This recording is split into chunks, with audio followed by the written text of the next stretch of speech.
स्वागत है आप सभी का नालंदा यूनिवर्स 77 पर। कैसे हैं आप सब। आज हम बात करने वाले हैं मिडाइवल हिस्ट्री यानी कि मध्यकालीन भारत के बारे में। और आप हमारे यूट्यूब चैनल पर जाकर एंशिएंट हिस्ट्री यानी कि प्राचीन इतिहास, मॉडर्न हिस्ट्री आधुनिक भारत और इंडियन पॉलिटी यानी कि भारतीय राज्य व्यवस्था, भारतीय संविधान से संबंधित एमसीक्यू देख सकते हैं।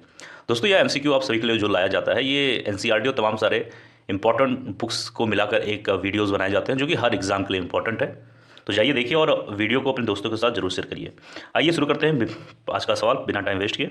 एक मिनट हो जाइए, 1 मिनट। हाँ, प्रश्न नंबर 1 है आप सभी के सामने कि गजनी का वह प्रथम शासक कौन था जो खलीफाओं से सुल्तान की उपाधि धारण या फिर ग्रहण कर सुल्तान कहलाने वाला प्रथम शासक बना। तो प्रश्न नंबर 1 का सही उत्तर होगा ऑप्शन नंबर बी यानी कि महमूद गजनवी।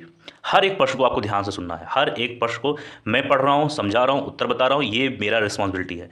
आपकी रिस्पॉन्सिबिलिटी क्या है कि मैं जो पढ़ रहा हूँ उसको भी आपको एक बार फिर से पढ़ना है, जिससे आप कभी भूलेंगे नहीं। प्रश्न नंबर 2 है कि महमूद गजनवी के सभी आक्रमणों में सर्वाधिक महत्वपूर्ण आक्रमण कौन सा था। जैसे कि 1000 ईस्वी से लेकर 1026 यानी कि 26 सालों में सबसे महत्वपूर्ण जो है आक्रमण कौन सा रहा, ये पूछा गया है।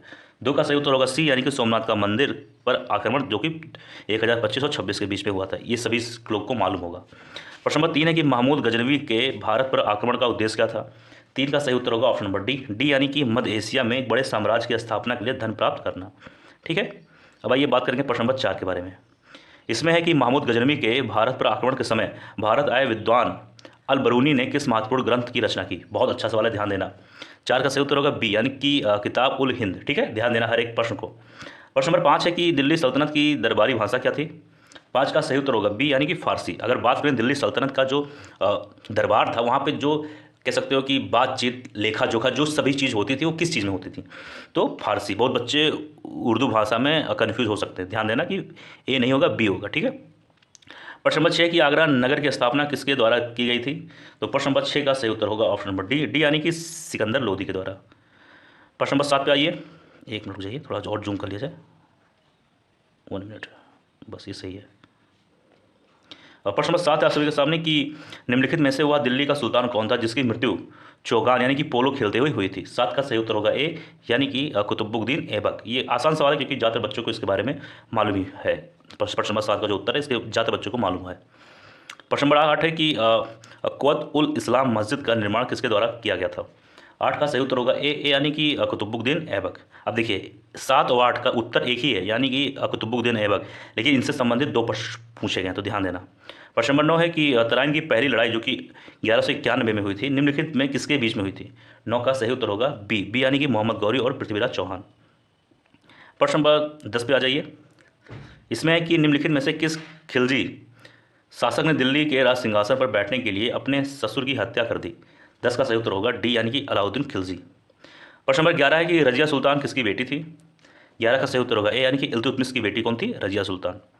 प्रश्न नंबर 12 है कि मोहम्मद गौरी विचित प्रदेशों की देखभाल के लिए निम्नलिखित में से किस विश्वसनीय जर्नल को छोड़कर गया था।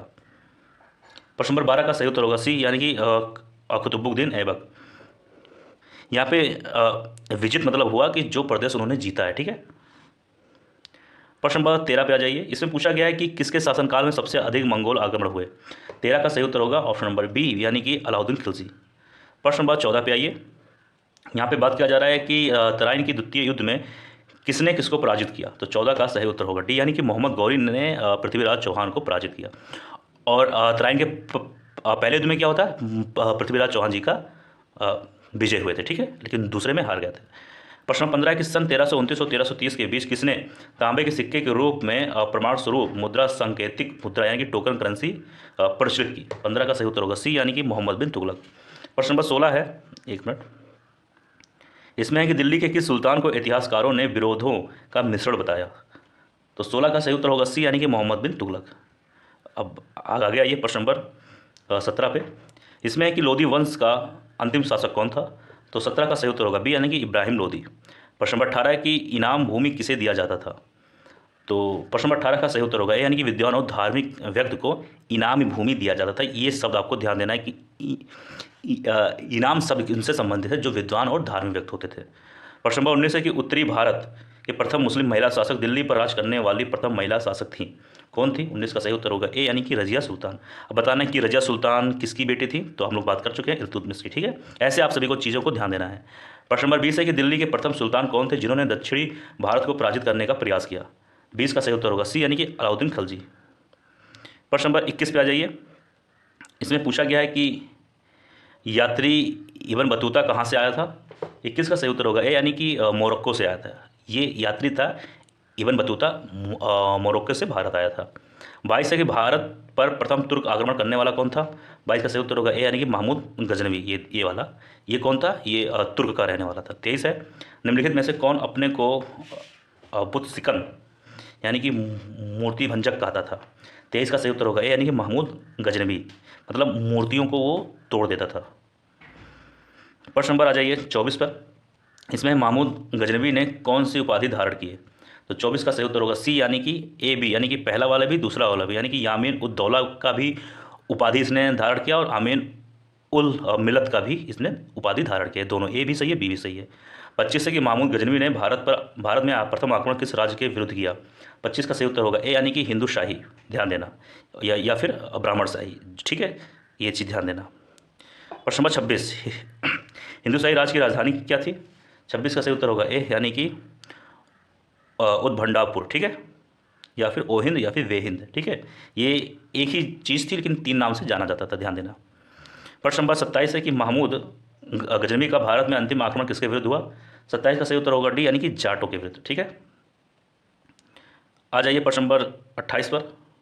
इसमें कहा जा रहा है हिंदू शाही राज का कौन सा शासक तुर्की से बार बार पराजित होने के कारण अगला निवस आत्मदाह कर लिया, मतलब कि कह सकते हो कि खुद की बेइज्जती के कारण वो आत्मदाह कर लिया। 28 का सही उत्तर होगा ए यानी कि जयपाल।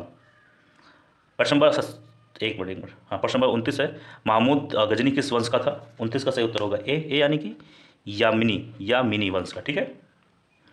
अब आ जाइए प्रश्न नंबर 30 पर। एक मिनट। प्रश्न नंबर 30 है कि महमूद गजनवी के साथ भारत आने वाले इतिहासकारों में कौन शामिल नहीं था। यहाँ नहीं पूछा गया, तो ध्यान देना, यहाँ नहीं पूछा गया है। 30 का सही उत्तर होगा यानी कि शाहनामा का लेखक फिरदौसी, ये जो इंसान है शामिल नहीं था। इसका मतलब क्या समझे आप, ये शामिल नहीं था तो इसका मतलब बी सी डी ये तीनों लोग शामिल रहे होंगे ना, ठीक है। प्रश्न नंबर 31 पे आइए। इसमें कहा गया कि महमूद गजनवी के आक्रमण के परिणाम स्वरूप कौन सा शहर फारसी संस्कृत का केंद्र बन गया। 31 का सही उत्तर होगा ए यानी कि लाहौर, ध्यान देना। प्रश्न नंबर 32 है कि निम्नलिखित में से किसने ढोल की तेज आवाज़ के साथ एक महिला का अपने पति की चिता के साथ स्वतः को जला लेने के दृश्यों का भयानक चित्रण किया है। 32 का सही उत्तर होगा ए यानी कि इब्न बतूता। प्रश्न नंबर 33 है कि भारत में मुस्लिम राज का संस्थापक किसे माना जाता है। 33 का सही उत्तर होगा ए यानी कि मोहम्मद गौरी को भारत में मुस्लिम राज के संस्थापक के रूप में माना जाता है। अब आ जाइए प्रश्न नंबर 34 में। इसमें कहा गया है कि किसने इक्तादारी प्रथा चलाई। 34 का सही उत्तर होगा सी यानी कि इल्तुतमिश। अब आइए बात करेंगे प्रश्न नंबर 35 के बारे में, यानी कि इस वीडियो का अंतिम सवाल भी है। पूछा गया है कि लाल बख्श के नाम से जाना जाने वाला भारतीय शासक कौन था। तो 35 का सही उत्तर होगा सी, और सी क्या है, सी है कुतुबुद्दीन ऐबक। तो दोस्तों यह था आज का वीडियो। मुझे उम्मीद है आप सभी को यह वीडियो बहुत पसंद आया होगा। अपने दोस्तों के साथ यह वीडियो शेयर करो। कोई प्रॉब्लम, कोई दिक्कत, कोई परेशानी जरूर कमेंट बॉक्स में लिख दो। आप सभी के उस परेशानी को दूर किया जाएगा, ये हमारा रिस्पॉन्सिबिलिटी है। और देखो, पढ़ो, लिखो मन लगा के, और कोई दिक्कत हो, परेशानी जरूर आप लोग बताइएगा। मिलते हैं किसी और वीडियो में। आप स्वस्थ रहें, अच्छे रहें। जय हिंद, जय भारत।